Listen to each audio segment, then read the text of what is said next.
Okay, so I've talked about this for ages. I've baited talking about it for 2 consecutive videos at this point, but I'm not going to continue on ifs and maybes. I am going to give you guys an absolute. That's right, I'm going to cover the absolute full House of the Dead timeline, all the way from the start to the latest point in the series that we know of to this current day. Knowing my luck, this video will come out, or heck, I'll even be working on it, and the next game will be announced or released. Judging by my upload schedule, very high chance of that happening. Now, before we start, I'd like to address you directly, the viewer. I just want to ask you something. To those of you that love this game, or, you know, those of you that are just returning, if I do miss a detail or get a slight bit of information incorrect, feel free to correct me in the comments. After all, that's what it's for. It's there for us to have a discussion. And if it's right, I will pin said comment, and we can use this video as something you can share with your friends if they want to know what the hell you're going on about when you talk about these games, or for those of you that just simply want a refresher after coming back to this series after a long time away from it. Either way, I hope you all enjoy my video as I present to you the House of the Dead timeline.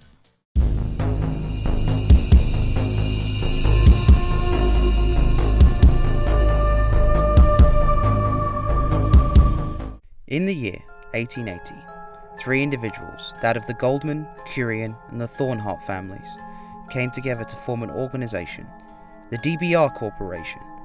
This organisation's main outlet was that of genetic research. As time passed, these 3 individuals continued to run this organisation, working on creating creatures as well as messing with the human genomic sequence.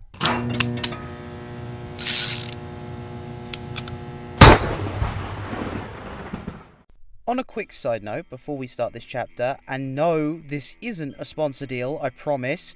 You think I'm that popular for any of that? But still, if anyone's watching, hook a brother up, please. Please, I need the money. YouTube doesn't pay much. Please, please, please, please! Okay, memes aside. What I was going to say was that due to the lack of involvement with the series creator, Takeshide Oda, sorry if I mispronounced that, this game's canonicity, at best, is a bit questionable. But for the sake of inclusion, as it does technically have ties to the main series, it's gonna go here.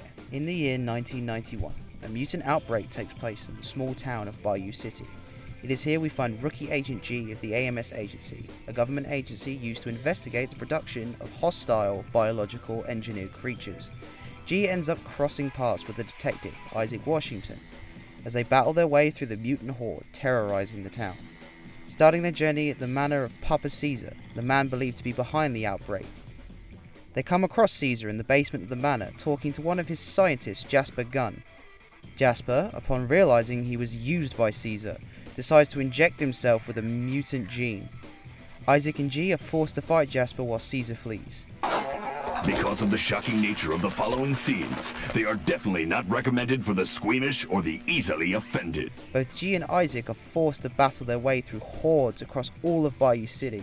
They end up crossing paths consistently with Vala Guns, Jasper's sister, who wants revenge for what Caesar did to her brother. Unfortunately, due to this, G, Isaac and Vala consistently butt heads over their own endgame plans involving Caesar. Given how G wishes to bring Caesar in for questioning, Isaac wants to kill Caesar due to how Caesar killed his own father, and Vala wanting to be the one to pull the trigger on Caesar herself. Nobody motherfucking move! Vala, put the gun down. We got him. My brother died trying to take down this sick fuck. I need this. I gotta do this for Jasper. Caesar's mine, Vala. Papa Caesar, you're under AMS arrest. You have the right to remain silent. Anything you say can... F that shit! This bastard can't live! I can't let you kill him. Let me contact my agency and we'll take him into custody. To hell with that! Fucking A, sister. Caesar ain't leaving this platform with his eyes still open, G. Have you both lost it? They end up fighting their way through the hospital, carnival, and chasing Caesar onto a train as he boards it. Eventually, said train ends up crashing into a swamp.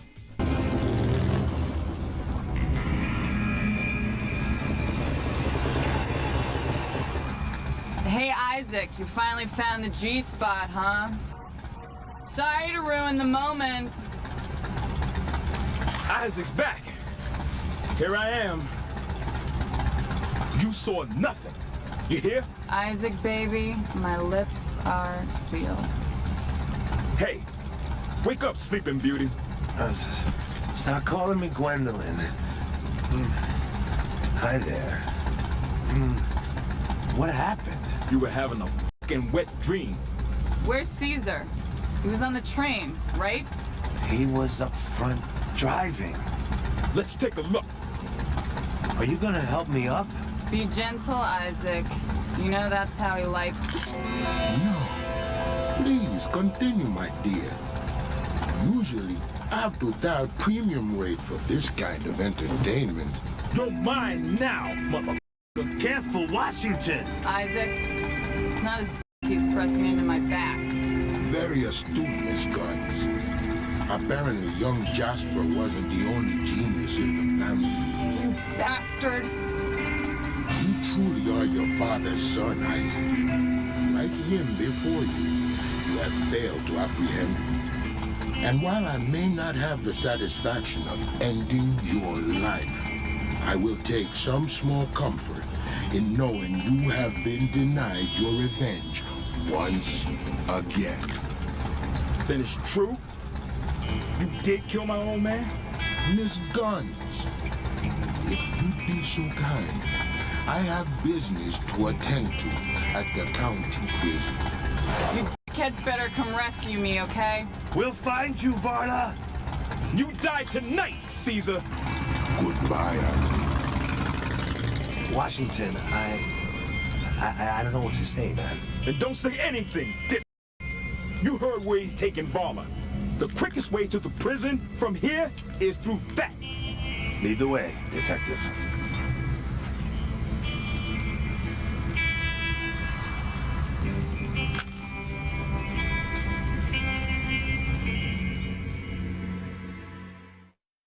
Both G and Isaac fight their way to the swamp, making their way to the city's prison. Upon entering the prison, they both find that Caesar and Varla are both tied to electric chairs, as the warden, Clement Darling, reveals that he is the one responsible for the outbreak and that Caesar was a mere accomplice. Upon revealing this, he executes Caesar, fleeing, taking Varla and leaving G and Isaac to fight Brutus, a ruthless, gigantic prison monster that kills his counterpart in front of them. Between them, 21 counts of armed murder, 17 counts of aggravated assault, 12 counts of assault, 3 bombings, and 1 instance of eating a little boy's puppy. We fried him in Old Sparky about 6 months ago, and since then I've been tinkering with them on my weekends off. See, I find them very nice. Ticklers.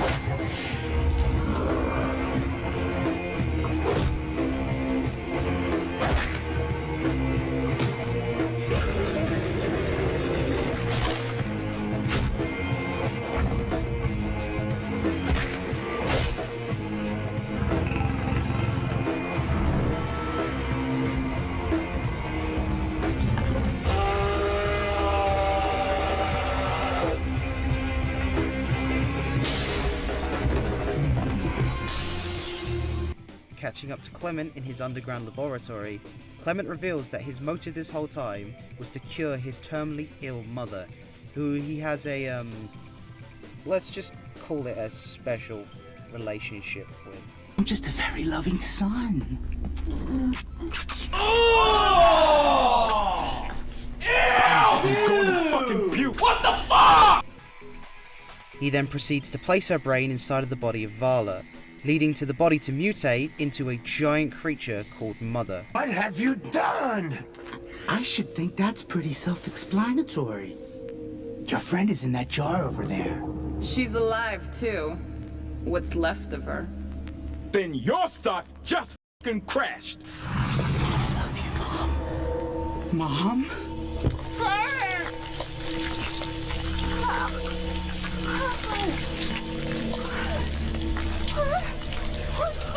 I don't understand. The formula should have learned. Say night-night to mommy.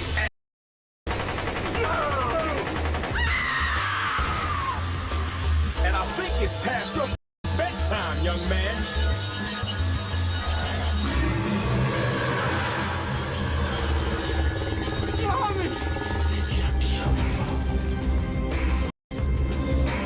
I guess this is it. It's certainly been an adventure. You want to do the honors? Varla, this is for you. After fighting the monster, G and Isaac defeat Mother. After they do, Clement decides to crawl into the giant creature's womb and I quote, this is from the wiki, by the way, I do love you guys, thank you so much all for your support, to atone for all the problems he's caused. Dear God, I'm going to get demonetized for this, aren't I? Upon seeing this, G and Isaac evac on a helicopter with Varla, now a brain in the jar, before G confesses his feelings to her. We then later find a tape recording from Caesar stating that Clement was involved with some powerful friends, as well as revealing that Caesar's father is actually still alive.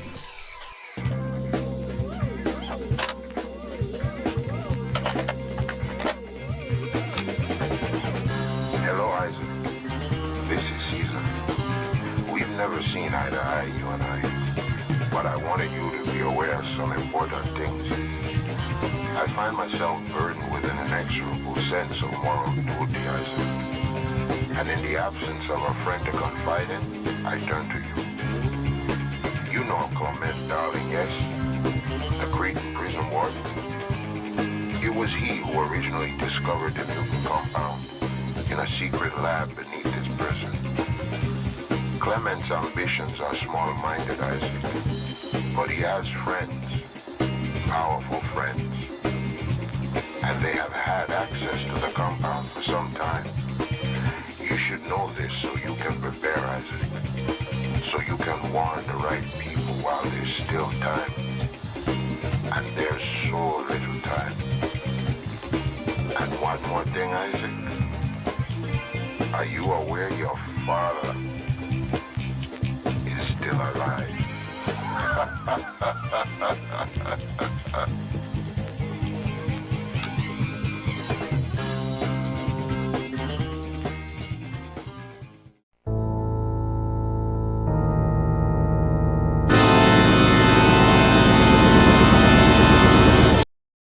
The year is 1998.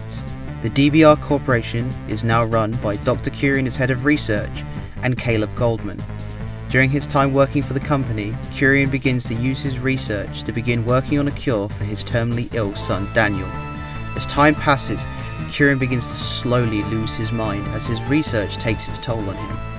At one of his bases of organisation, the Curien Mansion, Dr. Curien decides to unleash his creatures upon his staff as he succumbs to madness.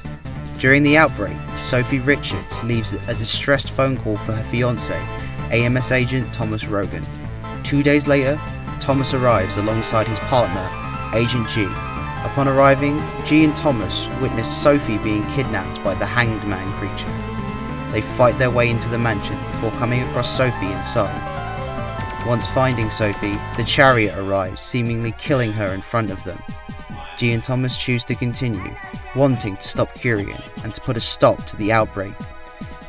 They fight their way through the mansion, fighting hordes of creatures, coming across the Hanged Man again on the rooftop, and coming across the mansion's biolab, where they catch up to Curien before he escapes, leaving them to fight the Hermit. After defeating the Hermit, G and Thomas push further into the underground cavern, coming across Curien one last time in his main laboratory, where he decides to unleash his greatest creation, the Magician, a humanoid creature with the ability of flight, speed, and raw magical power. In a cruel twist of fate, the Magician rebels against Curien, not wishing to follow a master, and kills him in front of the AMS duo. Who are you? Nobody gives me instructions. I shall destroy everything.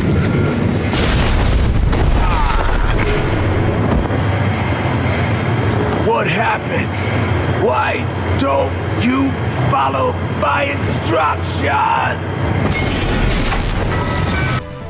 As G and Thomas manage to defeat the magician, the creature states that this is far from over, before he explodes. Before leaving the mansion, James bids a sad farewell to both Curien and Sophie. But as he and G step into their car to leave, it is revealed that Sophie has survived and escapes the mansion alongside them, thanking the duo as they choose to leave this terrible place behind.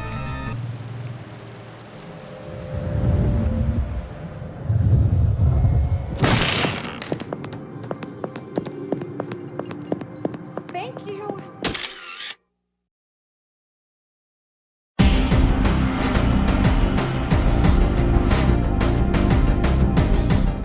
Following on 2 years later, on February 26th in the year 2000, creatures similar to the ones at the Curien mansion begin their attack on Italy in the city of Venice. The AMS sends out a group of agents to investigate, one of which being Agent G. James Taylor and Gary Stewart follow not so far behind, as well as Amy Crystal and Harry Harris. G, being the first one on the scene, is injured by a creature known as Judgment. He is then found by James and Gary, giving them his journal with entries on each of the creatures within the city, labelling their weak points. G! James, I tried. Don't underestimate the enemy. James, take this.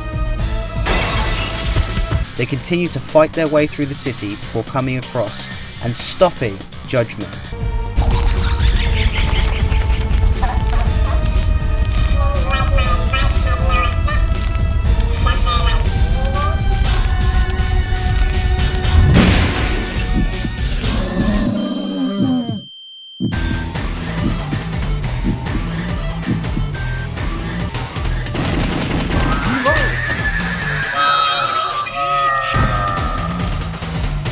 Afterwards, James and Gary reconvene with Amy and Harry. The group learn that this incident, as well as the case of the Curien mansion, were caused by a man known as Caleb Goldman, as he was the one funding Curien's research.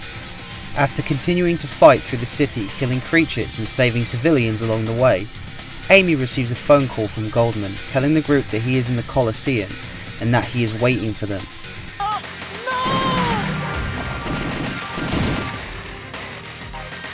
Thanks for saving me. Yes, this is Amy. Yes. It seems that Goldman left a message for... What? From Goldman? Well, he says that he'll be waiting at the Colosseum on the north side of the city. The Colosseum? It might be a trap, but let's go on. Amy and Harry split off from Gary and James, leaving Gary and James to make their way through the sewers, battling the Hierophant creature. Suddenly, James receives a call from Amy as she calls out for help whilst a chainsaw can be heard in the background. James, come quickly! Something terrible is happening! Amy? What happened, Amy? James and Gary use the sewers to make their way to the Colosseum, coming across Amy and Harry locked in a cage with a giant chainsaw-wielding creature called Strength. Caleb Goldman makes his presence known using the projector within the Colosseum and taunts the agent before erecting a maze within inside the Colosseum and opening the cage, releasing Strength upon the two agents. After defeating Strength, Gary and James go to check on the others. Amy reveals that Harry is severely injured and so James and Gary must go on without them. The two of them make their way into the city, getting their hands on a car and making their way towards the Goldman building, fighting both Justice and the Hierophant who they had previously defeated, on the bridge. As they arrive at the Goldman building, one of the upper floors explodes from above. The magician returns, floating down towards them. A fight between the agents and the magician takes place, with James and Gary winning.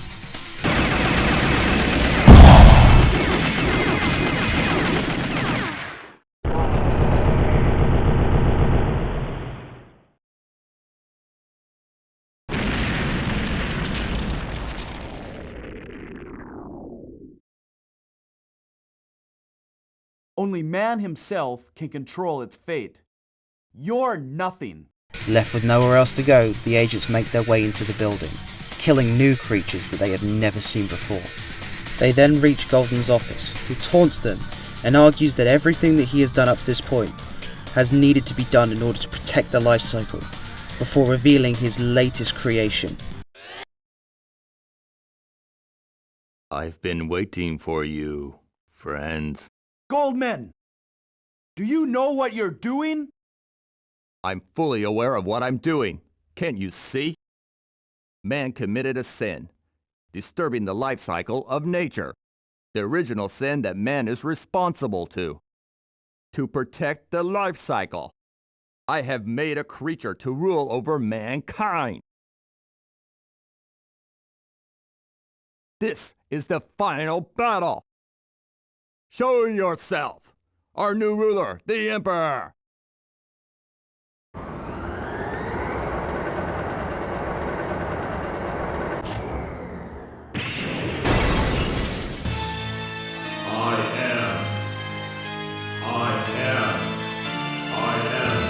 The one who rules over nature. I shall destroy and hate mankind. I am the Emperor. The Emperor. The Emperor talks to James and Gary, stating that he will be the one who rules over nature. In the end, the two agents do battle with the creature, as it takes on forms of all of the creatures that they have fought up to this point. In the end, James and Gary manage to defeat the Emperor. As it rises into the air, it explodes, clearing the sky. Goldman warns the two that there will be a successor to follow in his footsteps, before walking back slowly and jumping off the building to his death. James and Gary leave, contemplating whether their actions were truly the correct ones. It's finally over. James, did we really do the right thing? Don't know, but we have to find the answer by ourselves. As long as we try to keep on living. Goodbye, Goldman.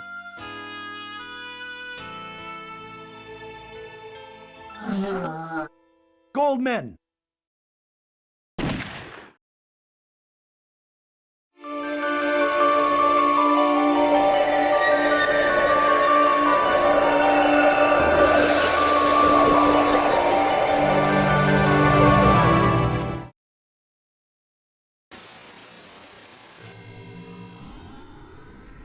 In the December of 2003, James decides to reopen the investigation into the 2000 Goldman incident, believing that Goldman's plans are not yet truly over. Whilst gathering intel with his partner Kate within the AMS European branch office, an earthquake takes place, trapping them both in the basement. A few days pass, and the two of them notice activity starting to stir on the cameras. The system is showing a bunch of creatures trying to break into the room that they are in. Left with no other choice, Kate and James brace themselves before fighting the creatures head on as they work their way through the building, eventually coming across with a room filled with creatures. James notes that there's never been this many, not even during the Goldman incident. Kate and James find that the earthquake has destroyed many of the entrances to the building whilst trying to find their way out. Eventually they are ambushed by a giant hand that attempts to crush them. The two manage to shake it off before falling through the floor into the sewer tunnels below. They come face to face with a giant creature known as Justice that proceeds to chase them through the sewer network.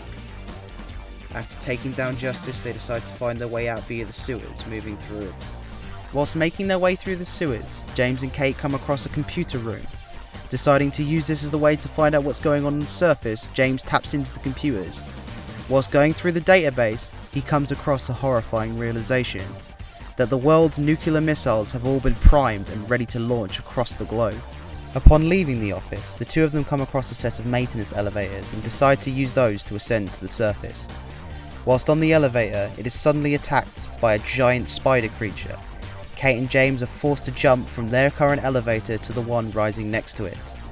Upon turning back, they realise that the spider creature known as the Lovers is still proceeding to chase them, and so are forced to fight it. Eventually putting a stop to it, the two decide to leave the elevator at the current floor they're on and find themselves inside a subway station. Again, James and Kate are forced to fight an unrelenting horde of creatures throughout the station. Upon arriving at one of the platforms, a train arrives. Not really having anywhere else to go, they decide to set upon it. The train is ambushed by a chainsaw-wielding creature called the Empress. They manage to defeat the Empress, who upon wounded, falls out of the train and into the path of an oncoming train. But unfortunately, due to the earthquake, the tunnel ahead is blocked. James and Kate are forced to jump off the train before it crashes, and so they decide to move through the tunnel on foot. That was close. Upon reaching the surface, James and Kate discover that the city has been completely destroyed. They are chased through the streets by a giant rotund monster called Temperis. They find bullets have no effect on the creature, and so have to continue running through the city until coming across the clock tower, which is currently under construction. The two of them deciding to use the clock face to try and stop Temperis. Eventually they make their way to the top, dropping the clock face on the monster, knocking it out in the process.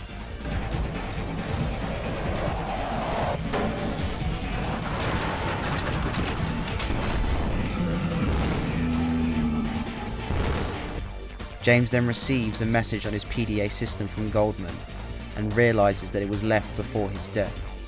The message confirms that James was right. Goldman is the mastermind behind all of this, and that he has set the nukes to launch within an hour. James and Kate, in a rush, take the car and race towards Goldman's building, determined to stop the nukes. They arrive at Goldman's building, and unfortunately when they do, they are confronted by the Star, a creature that states they must test their strength against him, as it was Goldman's parting wish. They fight and defeat the Star, but as they do so, James is wounded in the process. Both Kate and James make their way up the building, battling a new set of creatures, similar to the ones that James had previously crossed paths with when reaching the Goldman building. As they do, James's condition continues to worsen. As Kate begs him to keep going, she proceeds to drag him up the staircase, left with no other choice. They make it to Goldman's office just in time to stop the nukes, but unfortunately once the nukes have stopped, a message begins to play from Goldman. He tells them that it was never his intention to destroy the world, but instead to revert humans back to their natural state. He claims that Pandora's box has already been opened. But if they have made it this far, then maybe there might still be hope. After the video ends, the entrance plaza of the building begins to open. As the two make their way down to the plaza, a dome appears and reveals a large creature. It speaks to the two agents, stating that it is the ultimate being and there is no hope, for its hammer of death shall rain upon everyone. As the fight rages on, it seems the world has been defeated, but instead it seems to mutate, growing stronger. The agents do battle with the creature again before it tries to mutate again.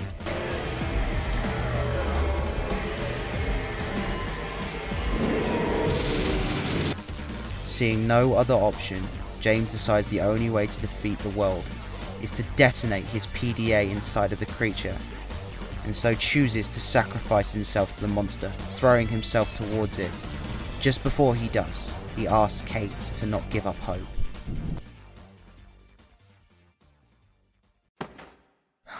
James. What should I do?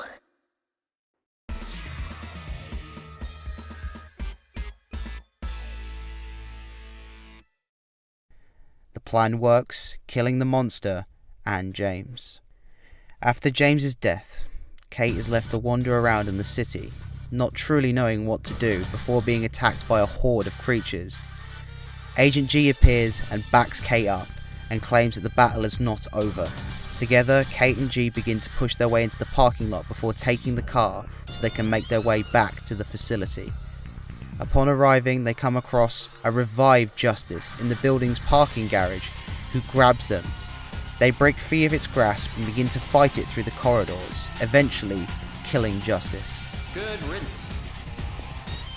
The two enter the core of a secret laboratory, and after fighting their way through multiple creatures, they discover the Magician again, reawakened. The Magician recognizes and welcomes the AMS agents, as he wishes to seek revenge for every pain that he has suffered. Kate and G fight the Magician and wound him. In response, the Magician begins to try and open Pandora's box in front of them. In an attempt to stop it, Kate and G throw the grenade towards Pandora's box, destroying it. Again defeated, the Magician explodes. put you out of your misery. Kate and G leave, and G tells Kate that the fight is only beginning. Later on, we see a mysterious stranger talking about how Pandora's box has been closed, but the wheel of fate cannot be stopped. Any hope left. The wheel of fate cannot be stopped.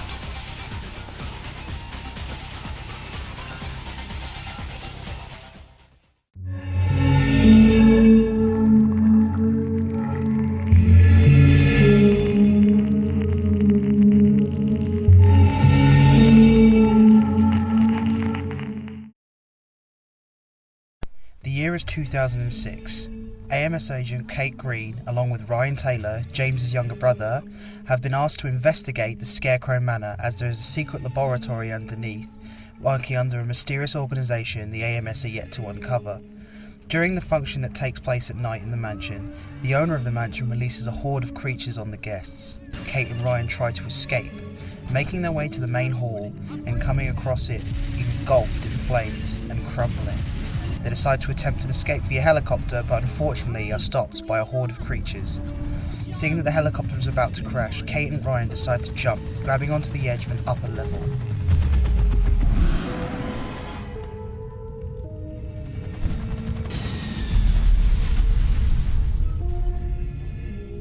They are then forced to fight their way through another set of endless hordes of creatures as they come across a large, ironclad monster that attempts to stop them.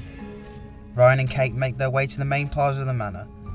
They both decide to explore the manor in an attempt to search for answers surrounding the organisation they have been set to track down. They decide to start their search in the building's annex. They come across a secret laboratory hidden underneath the annex, with hostages being held inside of the cells inside the laboratory. The two are forced to do battle with the chariot throughout the lab, being unable to damage the monster due to its impenetrable armour.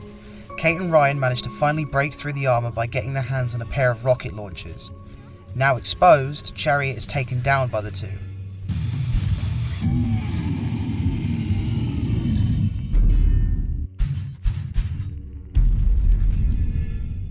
Following this, they decide to move on to the manor's rooftops, coming across even more cells.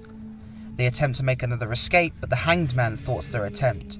The creature attempts to kill the two agents by setting the roof ablaze.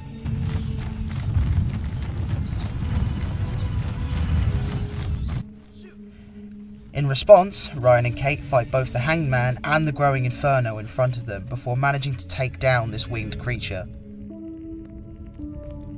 You fall down, not us. They then make their way to the manor's main laboratory. As Ryan makes his way in, he accidentally triggers the laboratory's alarm. This then causes the system to force a shutdown, and the two are forced to race through the laboratory, fighting off creatures as they do. Upon reaching the console to stop the shutdown, Ryan finds a photo of the three main members behind the organisation. Kate highlights the man in the middle as being Thornheart. Kate remarks that Thornheart was originally suspected to be dead, but reveals that he had faked his death and during this time had begun work on a project known as Noah's Ark. Their conversation is broken up by the arrival of the High Priestess, a large, blob-like creature with tentacles. The two do battle with it, eventually covering it in a flammable liquid and setting it ablaze.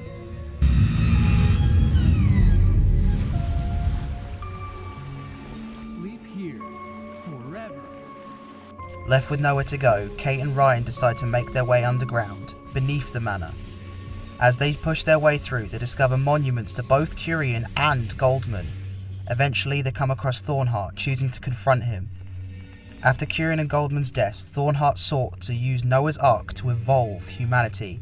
As he explains his plan to the two agents, the ceiling collapses in on Thornheart, and the large bulbous thing above them gives birth to the moon. The moon is a large tree-like humanoid creature that begins to grow within a whirlpool in front of them.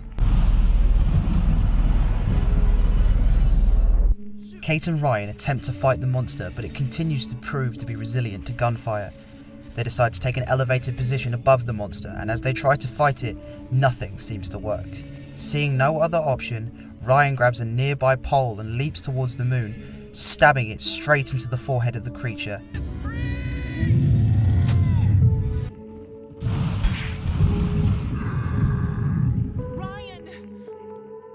After doing so, the rod is struck by lightning, killing the monster in the process. Ryan is then found by Kate, who believes that the lightning was brought about by James, who intervened in the fight and used the lightning in an attempt to save them both. The two leave, heading towards the sunset as a new day begins.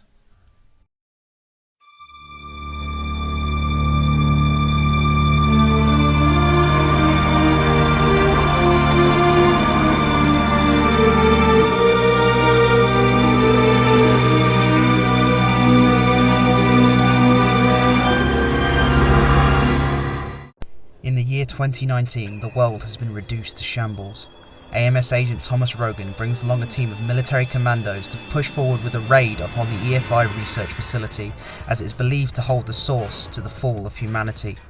The raid falls apart as the squad begins to be overrun by creatures. Rogan and team captain Dan Taylor realise that they are all that's left. They fight through even more creatures and make their way into the main lab where the source is contained. Unfortunately, a large creature catches them off guard, killing Taylor and injuring Rogan. Following this, an unknown figure approaches Rogan before he loses all contact with the outside world.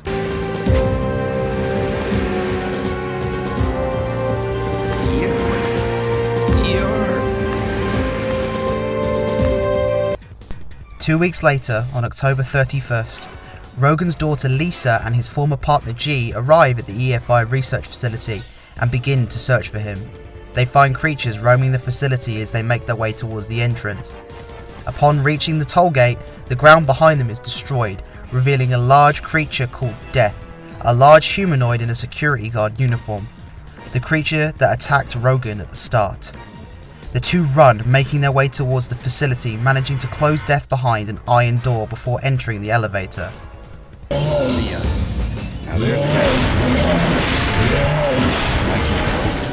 Now, a quick note, the game does split into 3 paths from here that the player can choose from, and due to them not technically having a chronological order, we are just going to cover them in the order that I see is correct. So if your playthrough is slightly different, I do apologise, but due to them not having any kind of canonicity to the order, I'm just going to take them from left to right.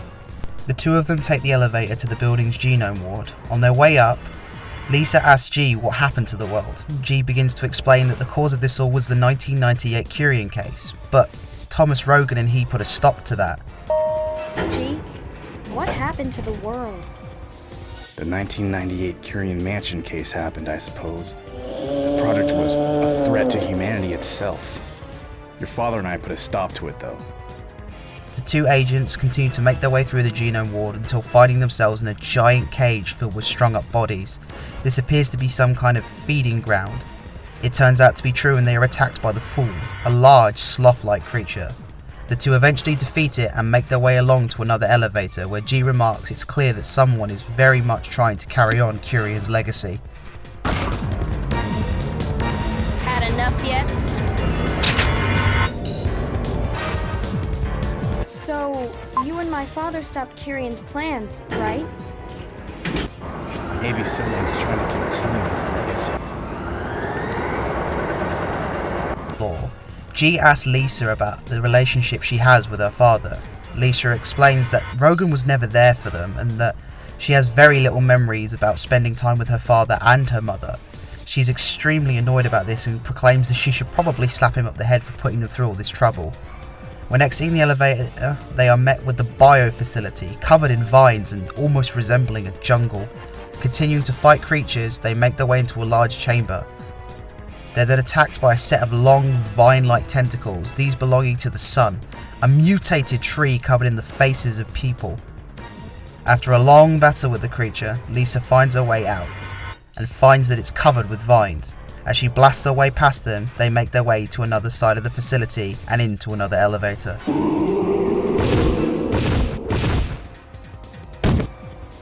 I never was any good at gardening. It looks like it'll open if we shoot it. Finally made it out. Lisa continues to worry about her father, talking about how he could repeatedly tell her to believe in herself, and continues to exclaim how fed up about it she truly is. The elevator then takes the two to the facility's information systems department. Upon exiting the elevator, Lisa takes a step forward, but G warns her to stop. Unfortunately, it's too late. In doing so, she sets off the alarm system, causing the building to begin shutting down all the hallways with metal shutters. The building states this is to protect from unauthorized personnel. One of the panels is stopped though, revealing that Death has managed to make his way up to the floor, still in pursuit of G and Lisa. They are forced to fight off Death as well as a horde of creatures as they make their way through the floor. G and Lisa manage to get away from Death for a while, but find that no matter where they are, he is never too far behind, even at points vanishing right behind them.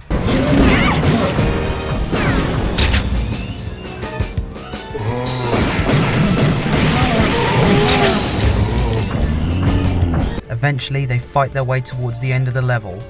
As Death is in hot pursuit, the two manage to finally put enough rounds inside the beast for it to fall flatted behind them.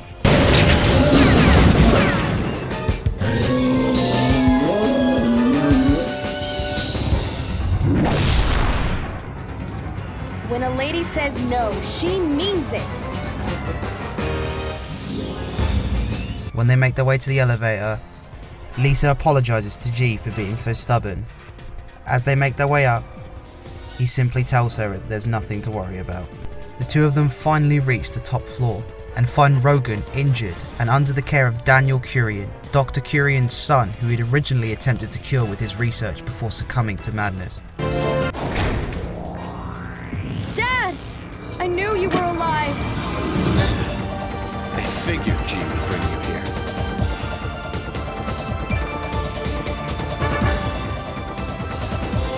Wait! G! Pleased to meet you, Mr. G. My name is Daniel Curian. Dr. Curian was my father. I believe you knew him well. It may be hard to believe, but he's the one who saved my life. He's the only one who can prevent disaster. I have to go! You can't. You're hurt. I'll go. G, take care of Dad for me. All right. I leave everything in your hands. Remember, Lisa, believe in yourself, no matter what happens. Believe in yourself.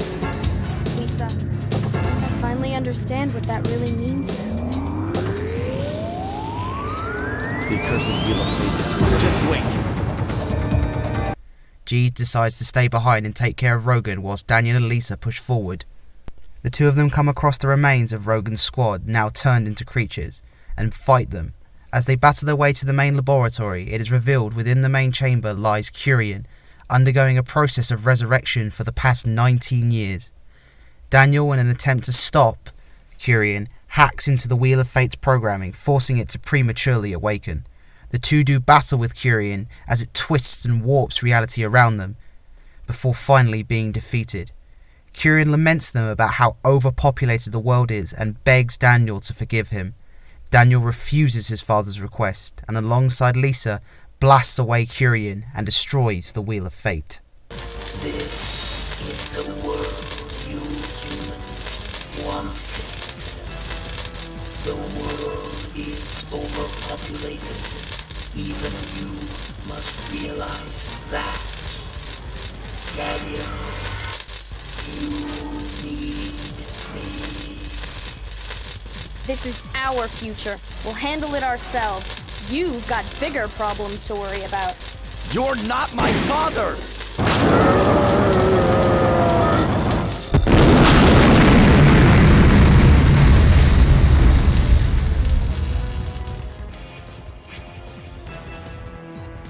I'm no longer bound by the past.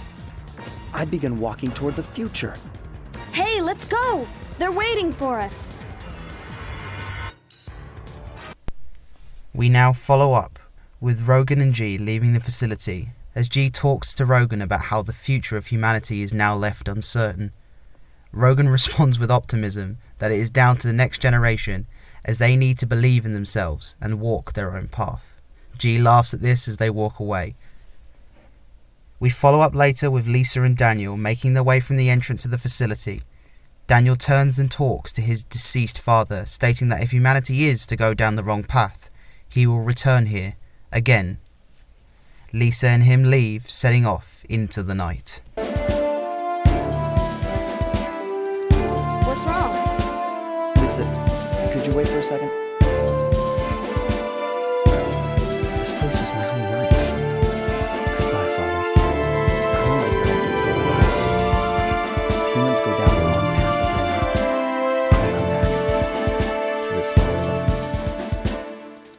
sorry. Let's go.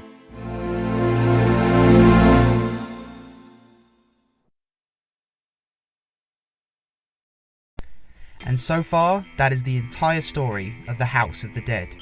I really do hope that we get a new title soon, so we can fill in some plot holes as well as give us a little more lore into Daniel and some of the other aspects of the story that I feel that have been left to the side or could have gone more in depth. Possibly Tyrion's descent into madness, or Daniel's future, or what he's been doing this whole time would be quite nice. Then again, I also do understand that these are horror arcade railgun shooters, and so there's only really so much story that can be put into these games. But for now, I simply hope you've enjoyed my video, guys. I hope to see you all again soon. So take care, everyone. This has been the Ginger Gamer, and I will see you in the next one. Bye-bye for now, guys. I'm gonna get out of this recording closet. It's getting very cramped in here, I think.